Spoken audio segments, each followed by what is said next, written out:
સર્વભૂતેષુ વિદ્યારૂપેણ સ્થિતા નમસ્તસ્યૈ નમસ્તસ્યૈ નમસ્તસ્યૈ નમો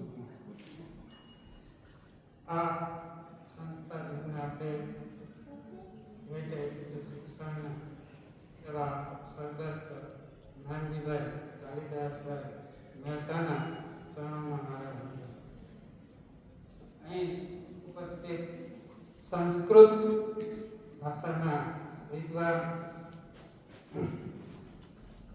એવા સાહેબ શ્રી આ સંસ્થાને જેમણે સફળતાની પાઘડીઓ ઉપર પાઘડીઓ ચડાવી રહ્યા છે એવા નાગર સર,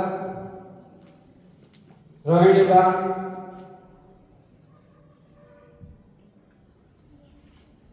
પ્રોફેસર કેતકી મેડમ તથા આ કોલેજના તમામ વિભાગોના અધ્યક્ષશ્રીઓ, આજના આ શુભ પ્રસંગે પધારેલા જે ભણી ચૂકેલા છે એવી વિદ્યાર્થીનીઓ તથા અહીં જે વિદ્યાર્થીનીઓ ભણી અને પોતાનું ભવિષ્ય ઉજ્જવળ બનાવી રહી છે તેવી વિદ્યાર્થીનીઓના વાલીઓ તથા આજે મને આ સ્ટેજ ઉપર બેસવાનું સૌભાગ્ય પ્રાપ્ત કરાયું છે એવી મારી વાલી દીકરી જોશી ખુશીબેન તથા અહીં અભ્યાસ કરનાર તમામ વિદ્યાર્થીનીઓને જય શ્રી કૃષ્ણ.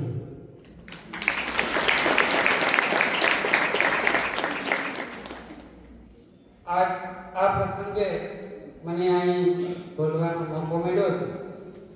મારે આ કોલેજ વિશે હું બોલી શકું એવા શબ્દો મારી ડિક્શનરીમાં મને મળતા નથી. આ કોલેજની એવી અદ્ભુત કહી શકાય એવું કાર્ય કરી રહી છે. આ સમયે મને એક મહાભારતનો પ્રસંગ યાદ આવે છે કે કૌરવો અને પાંડવો વચ્ચે યુદ્ધ થયું ને એમાં વિજય કોનો થયો? માત્ર 5 જ ભાઈઓ હતા ને એ પાંડવો. શું કામ થયું? તો કે ભાઈ એ પાંડવોના સારથી હતા ને એ ભગવાન શ્રી કૃષ્ણ પોતે હતા. આજે આ સંસ્થા ચલાવે છે, સંસ્થાની જવાબદારી જેઓ પોતાના શિર ઉપર રાખી અને અદ્ભુત કાર્ય કરી રહ્યા છે એવા આ સંસ્થાને નાગરસર મળ્યા હોય પછી આ સંસ્થા વિશે કંઈક કહેવું જરૂર પડે એવું લાગતું જ ના હોય. મારી દીકરી અંગ્રેજી માધ્યમમાં મેં એની ઇંગ્લિશ વિષયમાં અભ્યાસ કરવા માટે મેં કોલેજ પસંદ કરી. હું જામનગરની અંદર રહું છું. જામનગરની અંદર ઘણી બધી કોલેજો છે જેમાં મેં મારી દીકરીને ઇંગ્લિશ વિષય સાથે કોલેજ કરાવી હોય. પણ મારી દીકરીને શિક્ષણની સાથે સંસ્કાર અને શિસ્ત આપવું હતું. એના માટે થઈ શિક્ષણ, સંસ્કાર અને શિસ્ત સૌરાષ્ટ્રમાં જો કોઈ કોલેજ આપતી હોય ને તો માત્ર આ એક જ કોલેજ છે એવું હું સાચી ખોટી કહી શકું.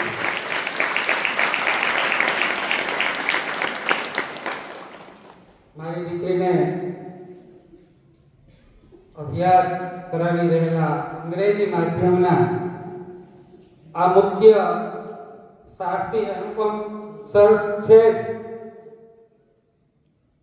બીજી કોલેજો વિશે મારે કંઈ કહેવાય નહીં, પણ આમ તો હું એક વાક્યમાં કહી દઉં કે બીજી કોલેજના આચાર્ય હોય ને એ કોલેજે ક્યારે આવે ને એનું કંઈ સરનામું નથી હોતું. એના બદલે આ આચાર્ય સવારે આવી જાય અને ક્યારે ઘરે જાય ને નક્કી નથી રહેતું. આવા અંગ્રેજીમાં અભ્યાસ કરાવી રહેલા 5 પાંડવો સમાન 5 ગુરુજનો મારી દીકરીને મળ્યા છે એવા અનુપમ સર તથા પ્રોફેસર કેતકીબેન. એના વિશે મારે કેવું હોય ને તો કહેવત છે કે ભાઈ માની સમકક્ષ કોઈ આવી ના શકે.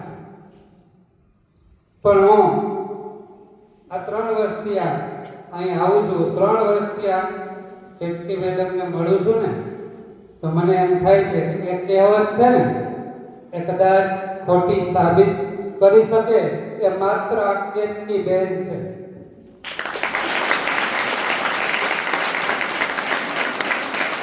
આ કોલેજ સુધી અભ્યાસ કરાયો હોય મા બાપ એના સંતાનોને સંસ્કાર આપવામાં ક્યાંક ઉણપ ઊભી રહી ગઈ હોય ને, તો એ આ 3 વર્ષની અંદર એ ઉણપને પૂર્ણ કરી શકનાર ગુરુજનો અહીં છે. એવા નયન સર, પ્રોફેસર અદિતિ મેડમ તથા પારુલ શુક્લાબેનનો હું હૃદયપૂર્વક આભાર માનું છું. ખૂબ ખૂબ આભાર. મેં મારી દીકરીની અંદર જે પરિણામ હું ઈચ્છતો હતો ને એના કરતા અનેક ગણું તમે કરીને આપ્યું છે. આ ખોટ જે તમે મને પૂરી આપી છે ને એનો હું હંમેશા આ અધ્યાપકોનો ઋણી રહીશ. બીજું, આ તમે વધારે થઈ જાય છે પણ એક વાક્ય માત્ર દીકરીઓને કહી દઉં કે માછીમાર હોય ને એ માછલી પકડવા એકલો જાય બોટ વગર, તો એ પાણીની અંદર ઝાડ નાખે છે. થોડેક પાણીમાં જઈ અને ઝાડ નાખી દે છે. એ ઝાડની અંદર દૂર જેટલી માછલીઓ હોય ને બધી આવી જાય છે. પણ માછીમારના પગમાં જેટલી માછલીઓ આવી જાય ને એ ઝાડમાં આવી શકતી નથી. એટલે અહીં ભણતી દીકરીઓ છે ને એ આ ગુરુજનોના શરણે આવી ગઈ છે. તમારાથી તાકાત હોય એટલું મેળવી શકો એટલું મેળવી લેજો. બસ મારી વાણીને વિરામ આપું છું. બોલવામાં કંઈ ભૂલ થઈ ગઈ હોય તો ક્ષમા ઈચ્છું છું. ભારત માતા કી